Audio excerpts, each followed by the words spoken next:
Hello, friends. Welcome back to our Dream Big Nation podcast. As you know, I just have an absolute fascination for people and their life stories and what's brought them to this amazing world of entrepreneurship. We have a special guest today, Mr. James LaRusso. James, welcome to our show. Thank you for having me. It's great to be here. Absolutely. So let me tell you a little bit about James. So we actually met through this fabulous coaching program that I've shared with you guys about before, Miss Shanda Sumter. And James has been instrumental in helping me figure out my stuff on this program because he's a huge support of that. I really would call her more of a movement than anything, wouldn't you, James? Like what she's Yeah, doing for entrepreneurs. And absolutely. we just connected. He actually has a background in recruiting like me, so connected on that front, but has just an incredible life story and a journey of completely reinventing himself in different iterations. So James, I think we should just dive right in and let's just get down and dirty because you just dropped some nuggets to me that people just need to know, a little bit about where this current James has evolved to. So Absolutely. let's just go back a little in time and talk about maybe not so, early upbringing, but then maybe some not so good times, but then evolution into some wonderful times. Absolutely. Yeah, so my story is, my childhood's honestly super normal. I always say the only thing that was wrong with my childhood was that maybe dad wasn't around as much as I would like him to be. Aside from that, typical suburban middle class neighborhood, super loving family, only child, maybe a little spoiled, maybe a little bit.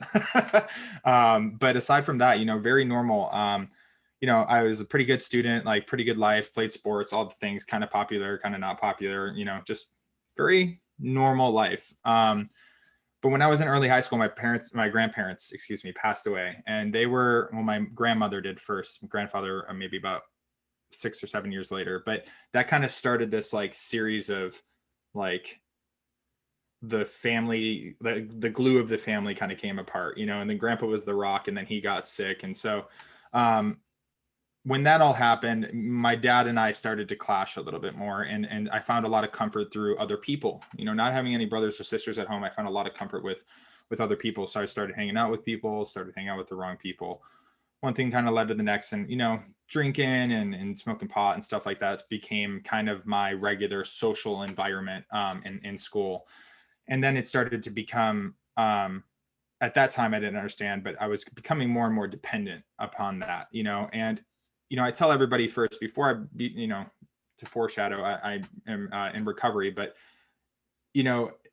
at that point in time, I wasn't addicted to drugs and alcohol. What I was really addicted to was like fitting in. And I was addicted to the connection that I had with people. And I was certainly addicted to instant gratification. Like that was like the first piece for me. Okay, make a note right there. We have to go back to that. Okay. Dependency and immediate gratification. Just make a mental note. And so what ended up started happening was I found different ways to feed that craving for instant gratification, and so throughout high school, it just kind of expanded. I became more and more dependent on drugs and alcohol. And then it kind of rolled into my later high school years where I left at 17.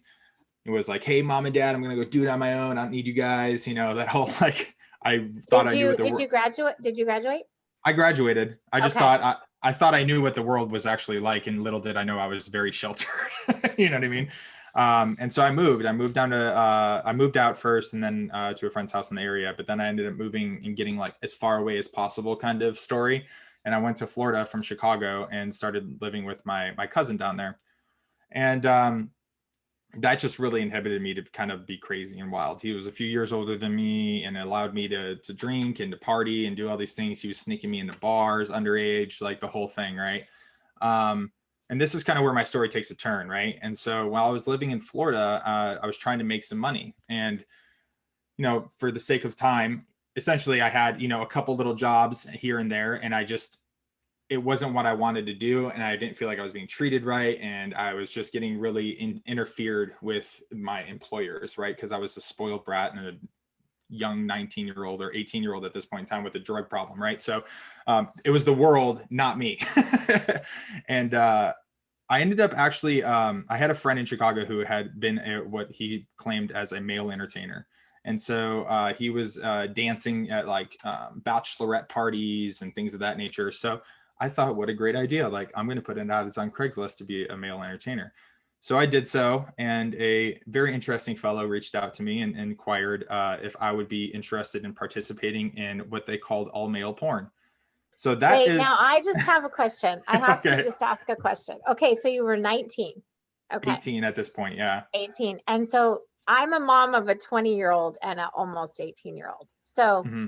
I'm curious, were your folks aware of what was going on at this point? Oh, they were absolutely aware. At least of I don't think at the magnitude of my drinking and using that they were aware of at that point in time. They became aware very soon after this whole situation started.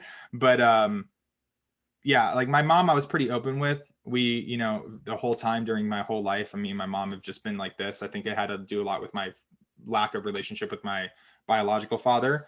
And so that was probably, the one person that I confide in the most on that side of my family.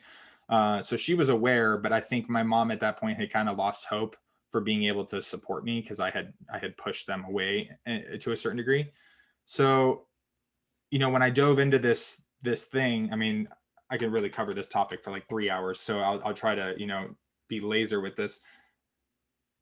This wasn't my idea when I posted that ad, right? But what ended up happening is it got normalized. I'm a straight male, like bottom line, I'm a straight male. I got invited to meet these people that shoot this all male porn and or as they called it, all male porn, but essentially gay porn. And it was normalized for me while I was there. There was a bunch of straight guys there. They were talking about their girlfriends. Some of them showed me pictures. I was like, wow, she's really attractive. You can have an attractive girlfriend and do this, like, and make money. Like, isn't Isn't it crazy how, think about when you were growing up and they wouldn't even show like a butt on television, yeah, like just in normal television. And now yeah, it's like common for a bare bottom to show on oh television. yeah, And it's just a very simple example of how exactly what you just said, it becomes acceptable mm-hmm. because others are doing it that you think are like, these are, just normal guys like me. Oh, totally. And I Yeah. think the easy part for somebody that's like me was, one, I was influential, right? I had just moved away from home. I was using drugs and alcohol. I was out in the world and like living my best life and all these things. And I think the other part is that, like, for me being where I was in my current state of mind, seeing people that had what I wanted, right? I wanted money. I wanted to feel like I belonged. I wanted, it was that whole, like, I don't want to say I looked up to them necessarily as human, but I wanted what they had. And when you want what somebody has, you'll follow what they do, right? And so they essentially, without even knowing they were doing it, gave me the permission to ultimately say yes to this extremely peculiar thing for me to do at that point in time, right? And so, what ended up happening was, like, this was a quick money grab for me. It was like, hey, I'm going to make a few $1,000s. Cool. Not so much. What ended up happening is I got more addicted to the money that I was making. I got more addicted to drugs and alcohol. And, fast forward 8 years, I had ended up building an entire career in this business, right? To where I went from being some, young kid to growing up in this industry and becoming a man in this industry and developing friends and relationships with people that weren't even identifying me with who I truly was as James LaRusso. Like, they knew me as a different name. I had an alias, so I went a long time really out of alignment with my true identity, I'm thinking of that movie that Mark Wahlberg was in. Do you remember which one I'm talking about? And you got to know it. And Which, it was about the porn industry. was it the Boogie, or not Boogie Yeah, Nights? yeah, yeah. Yeah. Isn't it Boogie Nights? Yeah. Yeah. I'm like picturing, just this young guy just grew up in a normal house and, all of a sudden, and so commonly it does, the kind of the avenue I've seen is that altered state, that, drugs and alcohol. And I'm sure, did your drugs start to change to get more hardcore as well? Oh, absolutely. Yeah. I mean, Yeah. shortly after getting into the industry, I found crystal meth, which was nothing that I had ever Do you investigated still have prior. teeth? I do. All of them. I'm super, and these are mine actually. So I'm super blessed. Yeah. Gosh. Yeah. Okay, continue. I'm sorry. I'm just fascinated by this story. So No, I know. I have cheeks now and everything. It's crazy. It's amazing what 5 years will do. um, so, like I said, fast forward. I mean, my drugs picked up. I actually went to treatment when I was 18 and thought, crystal meth was the problem, and I would just do everything else. And I did that for 5 years, and then I crashed and burned with crystal meth for the last 2 or 3 years. I picked it up again after a bad breakup, but I hadn't really drawn a sober breath since 16, and at 26 years old, like life came to like a screeching halt. I got to a point in my life where I knew I didn't want to be doing what I was doing anymore, but I didn't have the resources to do anything else. At 26, most kids are graduating high school or college, excuse me, and they maybe have a master's degree at this point, and they're building their career and climbing the corporate ladder or doing whatever they're doing. And I'm sitting here like, I haven't even worked at Taco Bell. It's not like I have a bad resume. I have zero resume. And I have nothing to show for it but like $25,000 worth of debt to the IRS because I was strung out not paying my taxes on 1099s. So it was like, what do I do? And the thought for this last 6 months that I was in the business, I was trying to get sober on my own, and I just couldn't pull myself together. And knowing that I was retiring, I set my last shoot. I was like, I'm done after this. Like, thank you. This has been great, I guess. But like, I can't do this anymore. Um, I couldn't stay sober because the impending doom of like, what the heck am I going to do with my life kept creeping up. And, it scared the crap out of me, to be honest with you. It really did. And so do many people get out like you did? people do, and I think everybody has a different experience about this industry, which is the really interesting aspect of it. Like I have friends and very close people in my life who have very different experiences with it. But I think It's more of a positive, like it's a career. yeah, and I Yeah. think some people experience negative things while they're doing it, but it's not, the overall context of it isn't what it was for them as it was for me. I was out of alignment with who I am as a human being. I was out of alignment with my sexuality. I was not being truthful to most people about what I was doing with drugs and alcohol. I had my little circle that knew, but everybody else, I was just the socially acceptable things. It just broke me down mentally, physically, emotionally, financially, spiritually. Like everything just kind of crumbled. And that's where I found myself in June 2015. I shot my last scene. And I almost died that weekend. I hadn't slept for 4 days. And I just found myself in New York City. I remember like being in a hotel room and being like, if these windows would open more, I would jump out of them. Like I wanted to crawl out of my skin. Like I had nowhere to go. My heart's pounding. I'm all alone. I'm strung out. I'm in this vast city surrounded by noise and things like liveliness. And I'm just like going crazy in my head. And I came home from that and I struggled for like, was that June 2015 until December of 2000, or October rather of 2015, just constantly on and off the wagon for like 4 months, just trying and Now, trying. did you go home to your folks or? No, I went back to LA to my wife, or well, my wife, my girlfriend at that time's So you house. knew Ashley during this time? Yes, yeah, she was with me. We Wow. met May of 2014. I didn't get sober until October 5th of 2015. Now, was she one of the promptings to get out of the sex trade, would you say? No, she was so she had her own level of involvement in that industry. And that's kind of her story, so I'll let her have that. But she was supporting me with getting sober, Right. and very supportive of me, shifting my life around that. So she helped me a lot. I mean, that woman on not like, I would say I was sober before I went to treatment. So I would say probably like October like 10th or something like that. She drove me to treatment and handed them $7,000 in cash and was like, take this person and fix him, please. So, what's interesting is you said you were sober before you went to treatment.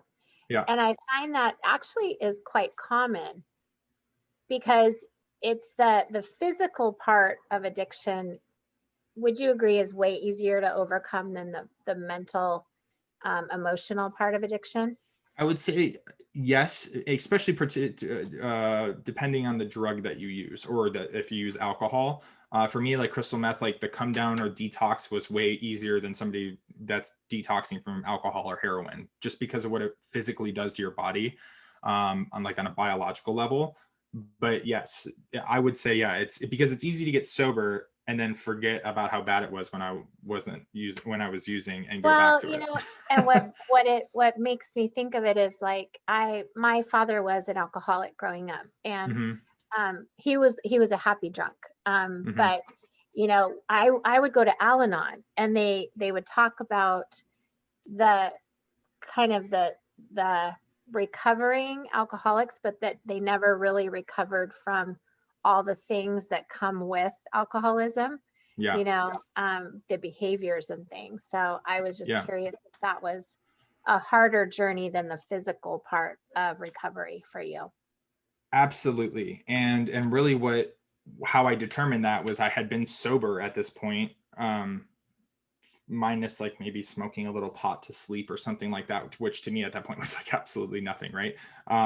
But aside from that, like it seemed very normal for me in the sense of what I was ingesting into my body, but I was so broken. Like I would pull, I would like get so upset, I would like grab my hair and like I would actually like pull some of my hair out, or like I would sit on the couch and just in a ball like a baby, like just curl up and cry, because I just felt like the walls were closing in on me, like I didn't know what I was going to do. I didn't know who I was, let alone what I was going to do. You know what I mean? And so treatment was the only step for me at that point. It was like, put me somewhere where I can be supported, facilitated psychologically, all that good stuff. And that helped me a lot. But even after 2 years of sobriety and being very invested in different 12-step programs and things of that nature, at 2 years sober, I still felt like, what the hell did I get sober for?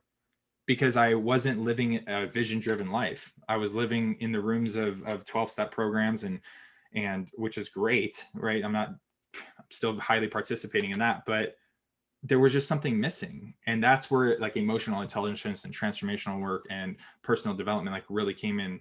And to answer your question, that's where transformation really started to happen in my life, when I had that What foundation was to build on. your what who was your first kind of what content did you first start to absorb in that space?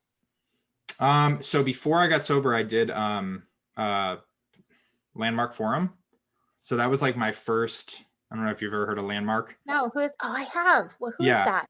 I it's have heard of this. yeah, it's like a large training. It's much more lecture-y, I would say, than like some of the like I know like the company that we were familiar with, Shanda's company, they do a training. I went through a very similar training at a different center called Ascension Leadership Academy.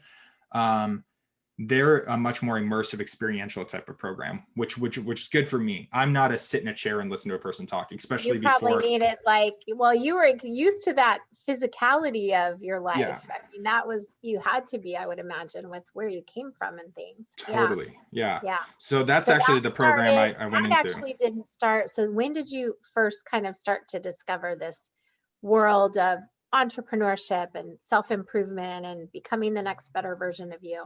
Yeah. So I enrolled into Ascension Leadership Academy, and I started in April of 2018, I want to say. Yeah.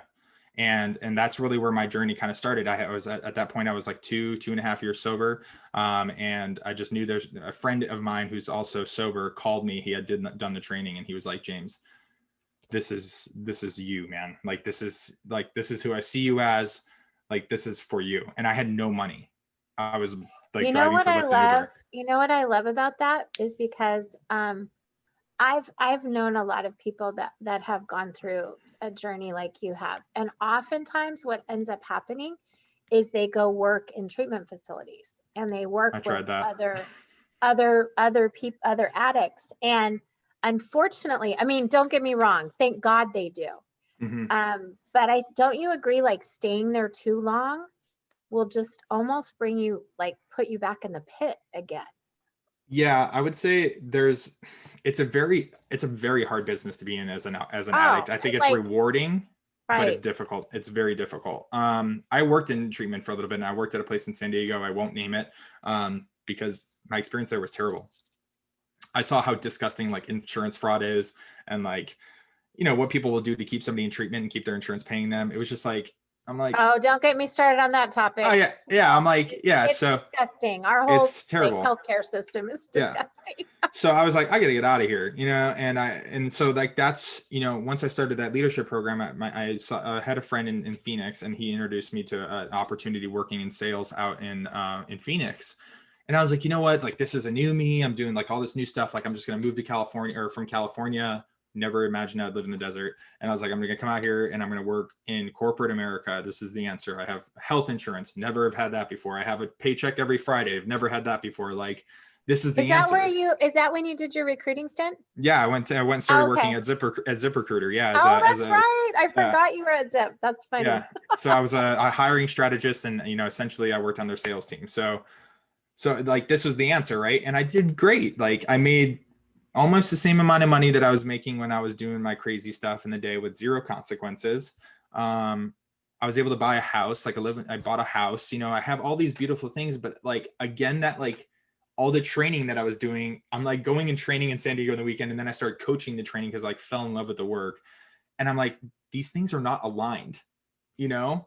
And I was ready to get out of there, and I had an opportunity come up working with the company that we discussed, with Hardcore Business, and Shanda and the co-founder of the company that I work for, Deidre. They were like, hey, we want you to come staff our leadership program with us. And I was like, absolutely, I'm down. And then me and Deidre started talking about this company. And I told her like how tired I am in my job. And I was like, I want to have my own business. And she's like, well, that's what we help people do. And then like, how amazing would it be to work for a company where you can learn how to create your own business? And I was just like, so I can like get free training and be surrounded by entrepreneurs and make money at the same time, like sign me up, And so You're that's like, kind of where I got where okay, I'm at Lord, now. this is what you've been preparing me for, right?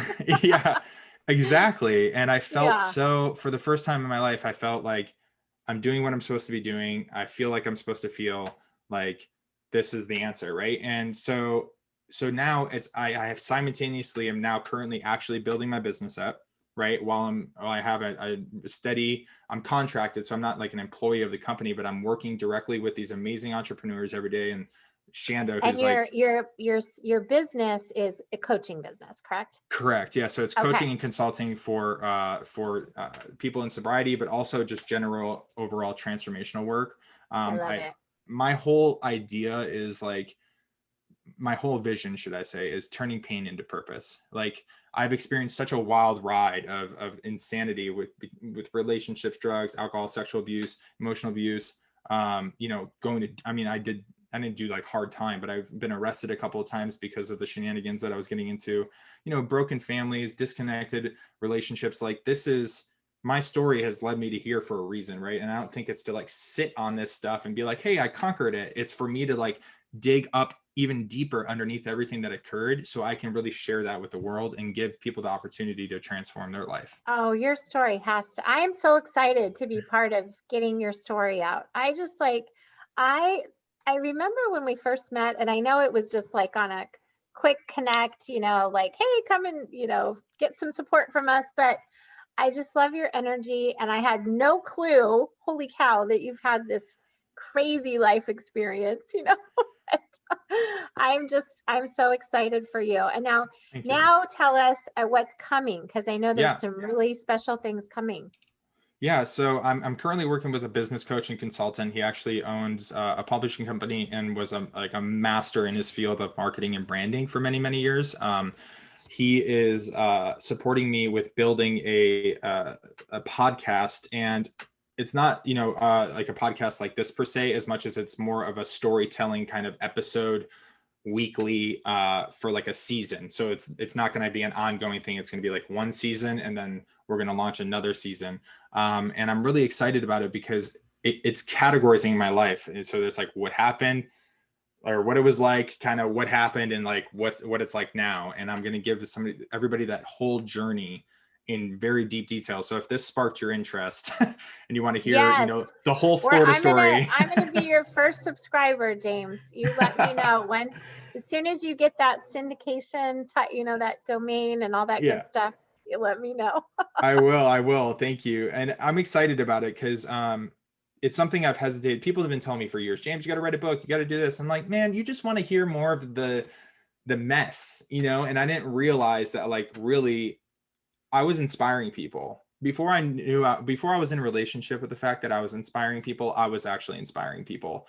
And so they really wanted the message but I was so stuck in the negativity of what had occurred in my life that I didn't see that they really wanted the message. I thought they wanted the mess, and I thought they wanted the nitty gritty, dirty, crazy stories. And then really they see me as like an inspiration and as a leader.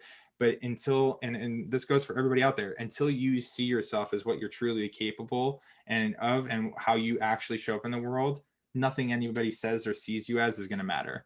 So the most important thing for you to do is look at yourself in the mirror and be like, one, I am an amazing human being, and two, like I have the capability of changing the world. And once you really tap into that, it was like the floodgates opened, and all of a sudden anything is possible, and nothing really changed except for my perception. What I love, it sounds as though, because I think what happens a lot of times when people have gone through just such an incredible transformational story, people really they connect with the pain. But I think what's beautiful about your story is you're really trying to help people like realize the glory of recovery and the glory of what God means for your life to be like, and stepping into that glory. And I'm so excited to see what you're gonna do. It's gonna be amazing. Because your story is not just it's certainly a part of it, your pain that you went through, but the best part is what's coming. That's so exciting. Yeah. Well, I always tell everybody, in your life, God will tap you on the shoulder sometimes, and then if you ignore him, he'll give you a nudge, and then if you ignore the nudge, sometimes it takes like a 2x4, like and I had to wait for the 2x4, and sometimes I had to wait for a few 2x4s to knock me upside the head. And like, the more I align myself with what I know my divine purpose is, the easier my life gets. Like when I do this podcast planning and I'm sitting there and I'm writing down my story and I'm getting it all out, like it's so organic. So like find what it is that you love to do and do it. And if you need to do something else while you're doing it, like pay the bills, do that, but do what you love to do and do what feels genuine and right. And I never understood people when they're like, it gets to be easy. It doesn't have to be hard. And then I started doing what I truly love to do. And I'm like, wow, this really isn't that hard. Isn't it funny? I know. I always tell people, like when someone tells me, for example, they're not a salesperson, I'm like, you know what, honey, you just haven't found what gets you excited yet. Because when people really find what they get excited about in life, you can't shut them up. No, that's true. I can relate to that. I can relate to that. Absolutely. And I'm grateful to have that space and have the platform that I have. And the support of people. I mean, it's wild. I still have a lot of people that follow me that knew me from back in the day, whether they are fans or whatever. And I still get, you get the disturbed kind of messages, but I get a lot of people that like, I put a clip from a podcast I did last week and they're like, oh, I'm so excited to hear this podcast and hear your story. Like, thank you. It's been so nice to get to meet you. And it's why my social media is like, my tag on Instagram is I am LaRusso, because it's all about me identifying with like who I am, like who I be as a human being, because I had lost that for so long. And I think people lose it to a multitude of things. It's your job, it's being a mom, it's being a dad, it's all of these different things in life can suck your identity out of you.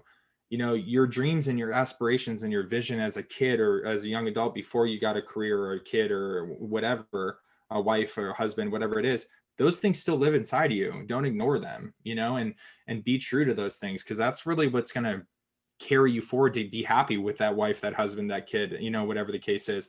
And if you identify, like, I don't like to identify as a drug addict or an alcoholic. I identify as a recovered addict and a recovered alcoholic. I don't want to forget where I came from, but I'm not going to say like that I'm not in a state of recovered. I'm renewed, I'm reborn, I'm in a new place. It doesn't mean that it wouldn't suck me right back in, but I'm not going to entertain it as an option, you know? So yeah, that's, I mean, Well, that's and really the story I tell. think about the example you're setting. There's so many kids right now that are just, this COVID crisis, it's thrown everyone for a loop. And so many kids are out of sorts and they have no, they're graduating from high school and college and they're like, what do I do now? And your story is it's gonna reach so many people. I can't wait to see it. So my gosh, my friend, we are over time actually. I knew we would have some fun together. I was as detailed and as quick as possible. I know, exactly. Well, I want to make sure we have you on again when you've started, like when you're maybe, 6 months into it. And let's Yeah. just I love watching people on their journey of, discovery and just finding what are they truly meant to do with these gifts God gave us. And I just think you're doing such a good job. I'm excited. So lovely to call you a new friend. We're going to have a lot of fun together. At some point in the future, we're going to do something too. It'll be fun aside from this. Yes, let's do it. I'm down. Okay, cool. Well, hey, thank you so much, James, for sharing your story with us in your afternoon. And to my amazing Dream Big Nation listeners, I'm so blessed to be a part of your day. And I hope these stories are bringing you some inspiration to continue to dream and find your best self. And as you know, we're on a mission to empower, equip, and inspire 1 million people to hire themselves. And we found yet another brave soul that's done that. So bless you all in this amazing life journey, and we'll see you soon.